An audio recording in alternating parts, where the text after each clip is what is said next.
Okay, Superman comic a day 24. Action Comics number 20. This is kind of an important issue. It is the 20th issue of Action Comics. It made it to 20. That's impressive. To be honest, a lot of these comics do get very far. There is a point that a lot of anthologies stopped existing. Like, we're not celebrating the 1000th issue of More Fun Comics. God, when did More Fun Comics even end? Did it make it to 100? That's a question for another time. The story is Superman and the Silver Screen Siren. Real quick, if you read the cover of this comic, you'll notice they were having a contest. The best I could find from this contest was you could win one of many Action Comics Superman rings. They were these actual metal brass rings. They are very rare now. I know of like 4 in fine condition, and all of them sell for around $3,000 to $4,000. If you have like a near mint one, you could probably sell it for about $16,000.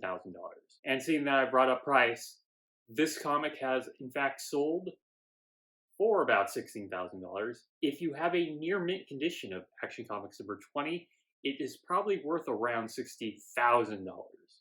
So yeah, this is an expensive issue. And if you look at the prices of like issues right after this, you're possibly going to get around $20,000 for near mint. This issue is worth about $60,000. So yeah, it is special in a way. So what about the actual plot? Well, first things first, Superman's actually starting to act like Superman. In fact, we are overdue for another video of what we've learned, seeing that A, we're at 20 issues of Action Comics, but that Superman has legitimately changed in 20 issues.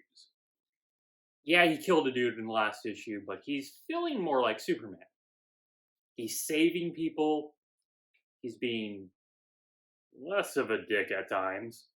Okay, he's still kind of dickish. But he's saving people. After Superman saves an elevated train from crashing, George Taylor, editor-in-chief of the Daily Star, not Daily Planet yet. Yeah, we're 20 issues in and it's still not the Daily Planet. But it is Metropolis. George Taylor sends Clark to Hollywood to do a big interview expose on certain movies happening. It's not very clear what he's supposed to be reporting on, but he's being sent to California, which he's not exactly all that happy about. Clark takes the train, even though he could probably get there faster by using his super speed and leaping, but whatever. The Daily Star probably paid for the train, so it's not a big problem for him. We return to him in like mid-conversation with a guard at the studio. It definitely feels like mid-conversation because the guard's already telling him he's not allowed in, and then he pulls out his press pass, and the guard's like, well, that's a different story, and lets him right in. We probably didn't need this panel, but it's nice to see Clark just kind of be nice to a guard and go in. That's going to continue.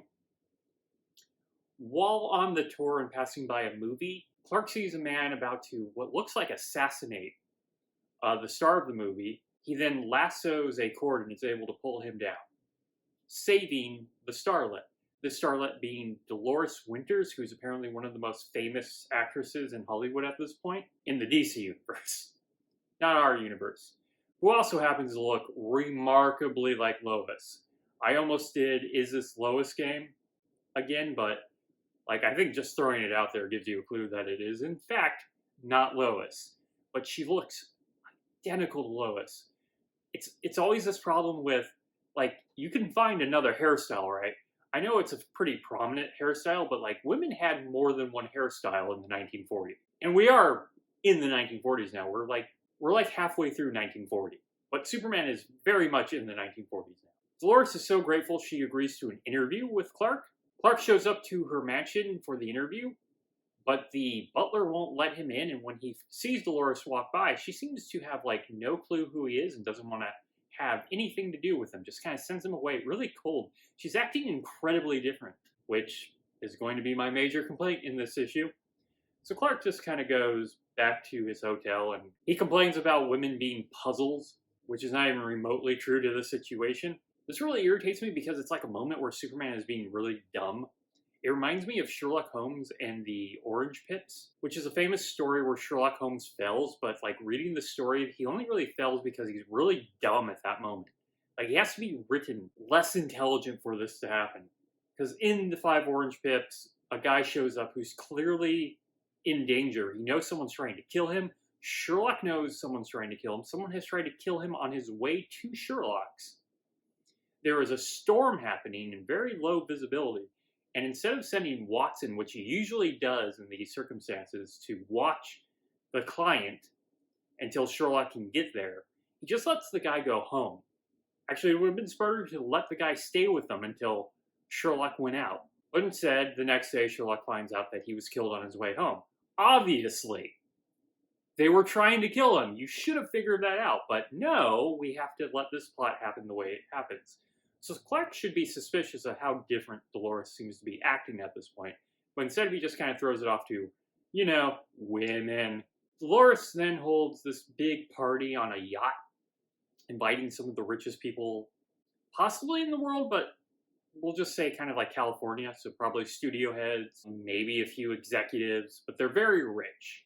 As soon as the yacht's out in the ocean, her and a group of men heavily armed then take control of the yacht. So yeah, she's acting very differently. The party guests don't believe that this is an actual thing happened. One of them thinks it's just all like a big joke, so she shoots and kills this guy to prove a point. They call back to shore saying that they're holding these people for ransom for millions of dollars and is going to just kind of wait there. And she's not going to return until they give the ransom back. Clark, now hearing about this, becomes Superman. Superman, bright blue costume, red cape. He goes to the studio. The guard won't let him in. And hey, this shows some growth. Remember when Superman was trying to use the radio in the ridiculous story where he's trying to stop reckless drivers?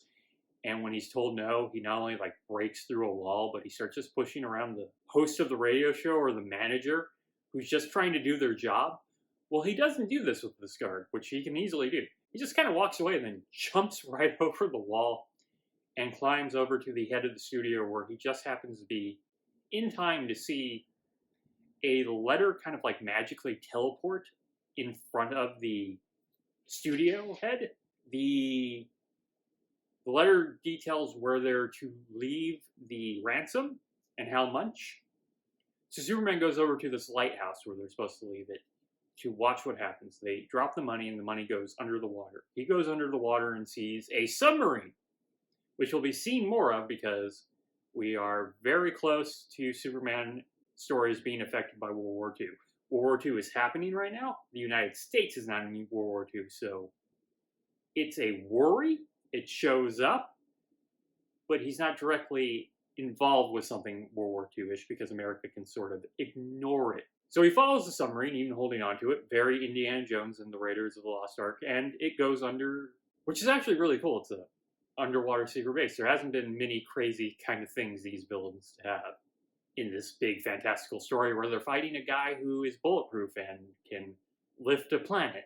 Once inside the cavern, it turns out that Dolores has all the hostages hooked up to electrical wire, and with one pull of the switch can kill them all with electrical shock. Before that can happen, Superman breaks a stalagmite and throws it at the machine, breaking all the wires. So when Dolores tries to pull the lever, no one dies.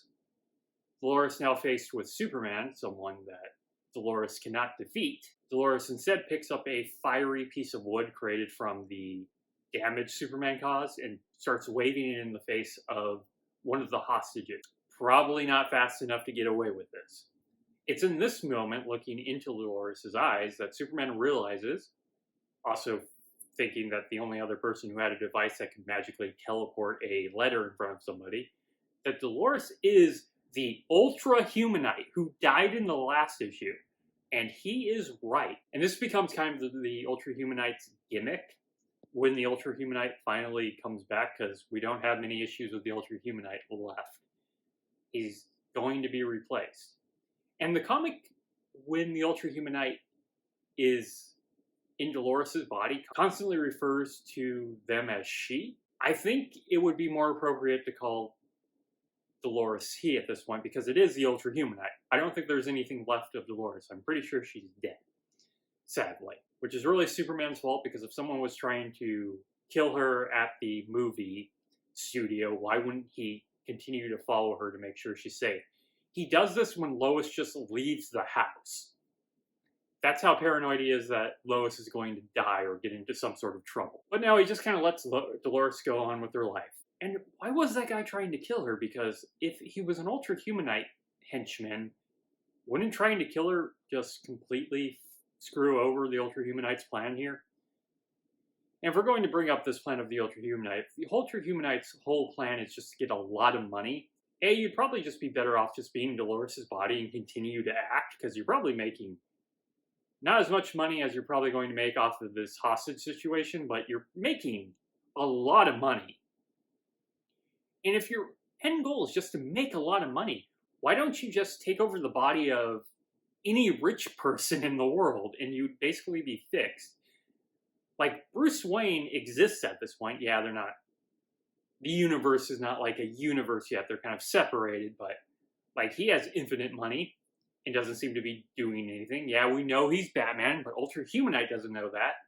So that would be a fun story of the Ultra Humanite trying to take over Bruce Wayne's body and finding it much more difficult to do to this just supposedly partying rich socialite. I'd love that story. Someone's had to have done a story where a villain was trying to take over Bruce Wayne's mind, not realizing that they're actually Batman. But the Ultra Humanite still considers himself as a he, so it probably should be a he. To be on the safe side, I'll just refer to them as they, but I'm pretty sure it should be he. If we're going over gender nomenclature right now, I'm pretty sure we're in a more he stance than she, because it's not Dolores anymore, and the Ultra Humanite sees himself as a he. The Ultra Humanite admits to being the Ultra Humanite in Dolores' body. The Ultra Humanite, or Ultra Dolores, I like that. Ultra Dolores jumps right into the water. Superman jumps after them, but Dolores is gone. And there's sort of like will the Ultra Humanite return again? Well, yeah. He's literally returned from death in the last issue, so I'm pretty sure he's going to show up again. But the Ultra Humanite has returned to their escaping magically as soon as they disappear from Superman's sight. And the hostages are returned. Ultra Humanite's plan fails. And that is Action Comic Books number 20. Tomorrow I'm probably going to do another 10 things we learned from issues 11 to 20 of Action Comics and the 2 issues of Superman we've had. And yeah, I actually kind of like this issue because at its core, it's about Superman saving people, which is all I kind of ask. And that video will be coming, what I think a good Superman story is. And it all comes down to him specifically helping or saving people. I don't need him defeating a villain per se. I just need him saving people and make it hard to save those people. And that's it from Action Comics number 20, Superman and the Silver Screen Siren. If you enjoyed this video, please like and subscribe. Hit the bell icon to get notifications of when a new video goes up. I do this Monday through Friday, and Fridays are now Bat Friday, where I cover a Batman or Detective Comics issue. And until tomorrow, don't forget to ponder whatever did happen to the Man of Tomorrow. Bye.